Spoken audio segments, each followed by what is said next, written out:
So far, the Earth appears to be the only planet that is capable of supporting life. However, you will definitely be surprised to know that scientists have found many other planets that can support life. In fact, many researchers believe that they are better than Earth. NASA launched the Kepler space telescope to search for planets the size of Earth orbiting other stars. The spacecraft, named for astronomer Johannes Kepler, was launched into an Earth-trailing heliocentric orbit on March 7, 2009, and it has been successful in discovering planets that can support life. Now, before we go any further, make sure you subscribe to Technology Fit, and don't forget to hit that bell icon so you never miss any updates. So, without further ado, let's get into this. First of all, let me tell you that William J. Borucki was the lead investigator.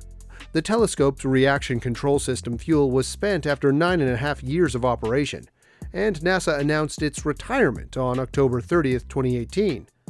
Kepler's sole scientific instrument was a photometer that continuously monitored the brightness of approximately 150,000 main sequence stars in a fixed field of view.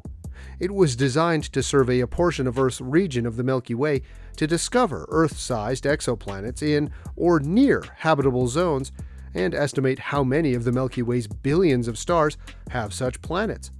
This data was sent to Earth, where scientists evaluated the data to see if there was any periodic dimming caused by exoplanets passing in front of their home star. Interestingly, Kepler discovered 2,662 planets and observed 530,506 stars. Here, it is worth mentioning that the telescope weighs 1,039 kilograms and has a Schmidt camera with a front corrector plate measuring 0.95 meters and feeds a 1.4 meter primary mirror. This was the largest mirror on any telescope outside of Earth orbit at the time of its launch, until the Herschel Space Observatory took over a few months later. Its telescope has a field of vision of 115 degrees squared, approximately 12-degree diameter, which is about the size of a fist held at arm's length. 105 degrees squared of this is of scientific quality, with less than 11% vignetting. Instead of sharp photos, the photometer has a soft focus to produce superior photometry. The mission's goal was to achieve a combined differential photometric precision of 20 parts per million for Sun-like stars over a 6.5-hour integration, but the observations fell short. NASA's Jet Propulsion Laboratory oversaw the telescope's construction and initial operation, while Ball Aerospace was in charge of constructing the Kepler flight system. Since December 2009, the Ames Research Center has been in charge of ground system development, mission operations, and scientific data analysis. The mission was originally designed to last 3.5 years. However, due to higher-than-expected noise in the data from both the stars and the spacecraft, more time was required to complete all mission objectives. The mission was originally scheduled to be extended until 2016, but on July 14, 2012, one of the spacecraft's 4 reaction wheels stopped turning, making the mission impossible to complete unless all of the other reaction wheels remained functional. Then, on May 11, 2013, a second reaction wheel failed, halting science data collection and endangering the mission's continuation. NASA announced on January 6, 2015, that the Kepler satellite telescope had discovered the 1,000th verified exoplanet. 3 of the 4 newly confirmed exoplanets, Kepler 438b, Kepler 442b, and Kepler 452b, are almost Earth-size and possibly rocky, while Kepler 440b is a super-Earth. NASA confirmed 1,284 new exoplanets discovered by Kepler on May 10, 2016, making it the single greatest discovery of planets to date. The best planet in the universe isn't always Earth. 24 planets outside our solar system have been discovered by researchers to have circumstances more conducive to life than our own. Some of these planets circle stars that may be more powerful than our Sun. A study conducted by Dirk Schulze-Makuch of Washington State University, published in the journal Astrobiology, details the features of hypothetical super-habitable planets. This study includes planets that are older, somewhat larger, slightly warmer, and maybe wetter than Earth. Planets orbiting slower changing stars with longer lifespans than our Sun may also be more conducive to life.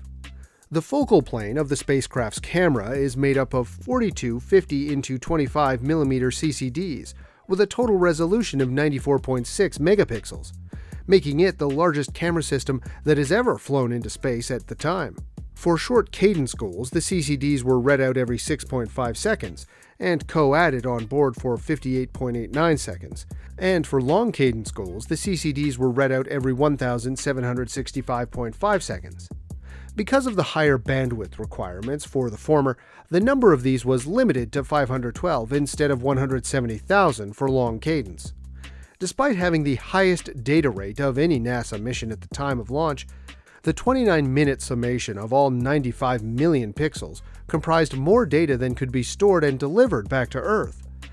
As a result, the science team pre-selected the relevant pixels connected with each star of interest, which accounted for roughly 6% of all pixels.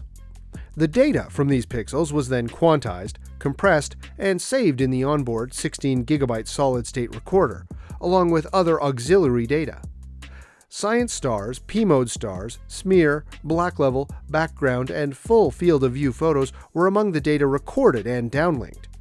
The Kepler primary mirror, which was created by Corning using ultra-low expansion glass, is supposed to have a mass of only 14% that of a solid mirror of the same size. An extremely high reflectivity coating on the primary mirror was required to construct a space telescope system with sufficient sensitivity to identify relatively tiny planets as they pass in front of stars.